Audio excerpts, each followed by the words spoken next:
une jeune fille.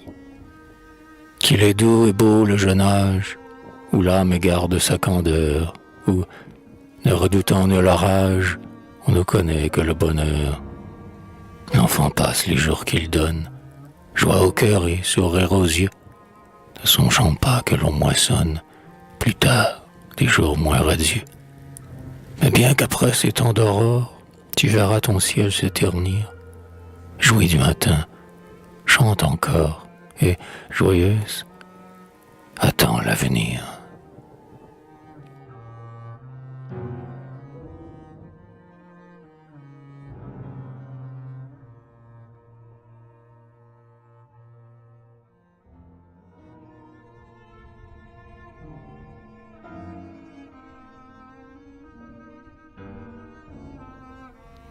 Au gré de l'onde, pour me charmer, murmure encore, ô mon aimable Saint-Laurent, tu veux que, jusqu'à l'aurore, ma nef s'abandonne au courant. Ouais, que ta vague la plus tendre, sous les frais baisers du zéphyr, à mon oreille fasse entendre son plus harmonieux soupir. Que j'aime, lorsque tout sommeil, hormis l'étoile, qui, la nuit, semble sur nous un œil qui veille, rêver sur l'onde qui s'enfuit. Que j'aime, quand je te caresse, amoureusement de la main, te voir, comme ému de tendresse, soulever mollement ton sein. Que j'aime, accompagnant ta vague, voir, en déroulant leur splendeur, tes bords se perdre dans le vague des ténébreuses profondeurs. Quelquefois, auprès de la rive, dont j'écoute les doux accords, dans ma nacelle qui dérive, au roulis des eaux je m'endors, tandis que, ravi, je contemple les beautés sublimes des cieux, ce grandiose et vaste temple, où par l'astre Dieu parle aux yeux. Tandis qu'un rocher, noir panache, narguant le front des horizons, à son épaule immense attache une épaulette de rayon. Comme un doux corsier dont les rênes flottent librement sur son cou, dans la nuit sombre tu m'entraînes et me portes je ne sais où. Ah, que ton flot caresse encore le flanc de mon léger vaisseau et me berce jusqu'à l'aurore comme l'enfant dans son berceau.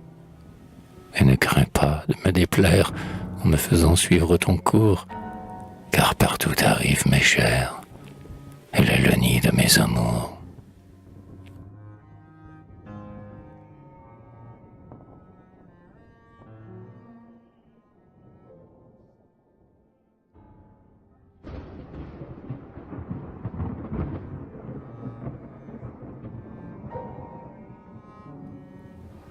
Rime automnale. Adieu les frais zéphyrs, les eaux bravissantes qui font pâlir l'azur et sourire les eaux. Adieu, source limpide aux ondes jaillissantes et doux pleurs du matin perlant sur les roseaux. Hélas, les jours sereins que l'aurore charmante enfante au bas des cieux derrière l'horizon font place aux vastes pleurs que roule la tourmente à la mauvaise humeur de la triste saison. Bientôt l'oiseau frileux quittera nos rivages, en voyant sous l'automne les bois se dégarnir, les brumes s'entasser sur les rochers sauvages, et l'homme méditer et le ciel se ternir. Déjà l'automne plane au fond des cieux moroses, où le soleil est pâle ainsi qu'un œil mourant, et le souffle yamal qui disperse les roses fait sangloter la feuille au front du bois pleurant. Une immense tristesse assombrit la nature, qui gémit sur la terre et râle dans les flots. À l'horrible aquilon qui gronde et les torture, l'orage jette un soupir et l'onde des sanglots. Sous les cruels frimas le flanc des monts frissonne, le fleuve va frémir dans les immensités, tout se lamente et souffre, et le vent ne moissonne que pleure dans les déserts et crie dans les cités. Plus d'un regard s'attriste au fond des lointains vagues. L'oiseau dans les brouillards sème un lugubre accent. Un funèbre cornet sous l'écume des vagues. Nul rayon ne reluit dans le ciel pâlissant. Durant ces jours de deuil, qui meurent dans l'orage, l'homme devient plus grave et se plaît à songer. Il va souvent, pensif, rêver sous quelque ombrage, écouter l'aquilon qui vient tout ravager. La nature l'émeut par sa douleur immense. Il ne peut s'empêcher de pleurer, de frémir, car son cœur est sensible et quand elle commence à souffrir sous la bise, il commence à gémir. C'est bon qu'il pleure ainsi sous l'aquilon qui tonne, qu'il pense à son passé, qu'il songe à l'avenir, que sur les morts il prie et que le sombre automne lui dise qu'il verra bientôt la mort venir.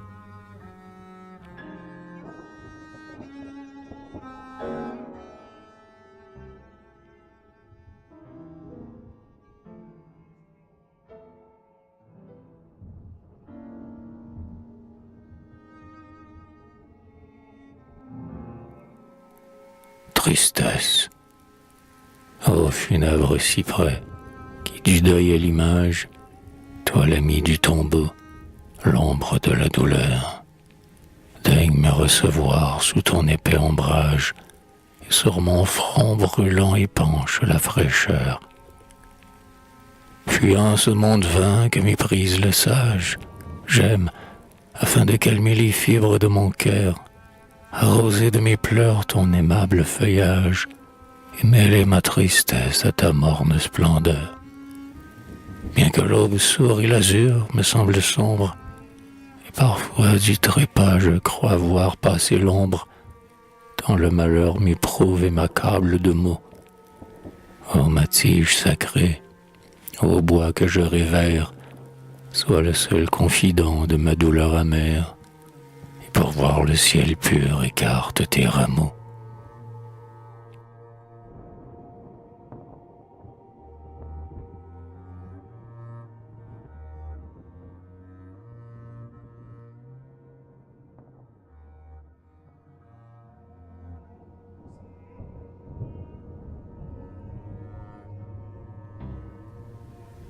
Les cœurs. Je pense que les cœurs si généreux et doux, chantaient et pleuraient comme ceux qui demeurent, dans le tombeau muet songent toujours à nous, et n'y meurent. Ouais, ces cœurs disparus doivent être encore bons. Dans le sein de la tombe, où l'on croit qu'il expire, ils doivent quelquefois se rappeler des noms, qu'ils soupirent. Car tous ces nobles cœurs qu'on ose nous ravir, et qu'au champ du repos les durs fossoyeurs sèment, en eux ont conservé dès lors le souvenir, et les aime. Lorsque nous en parlons, les larmes dans les yeux, les plaintes qu'on perçoit au sein des vents qui grondent sont, sans doute, leurs voix, ouais. Ça doivent être eux qui répondent. Qu'on pense à ces cœurs et que l'on prie aussi, car si, comme aux cieux gris les automnes se plaignent, le soir, à notre oreille, ils gémissent ainsi, c'est qu'ils saignent.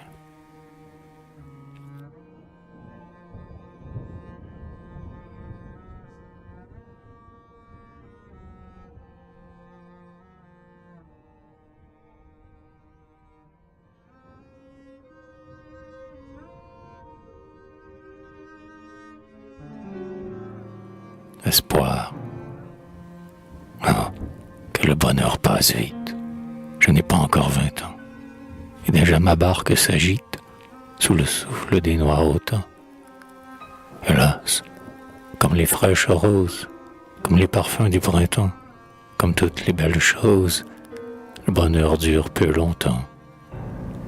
Jadis, sous les yeux de ma mère, dans les dentelles du berceau, je croyais que sur cette terre, il me suivrait jusqu'au tombeau.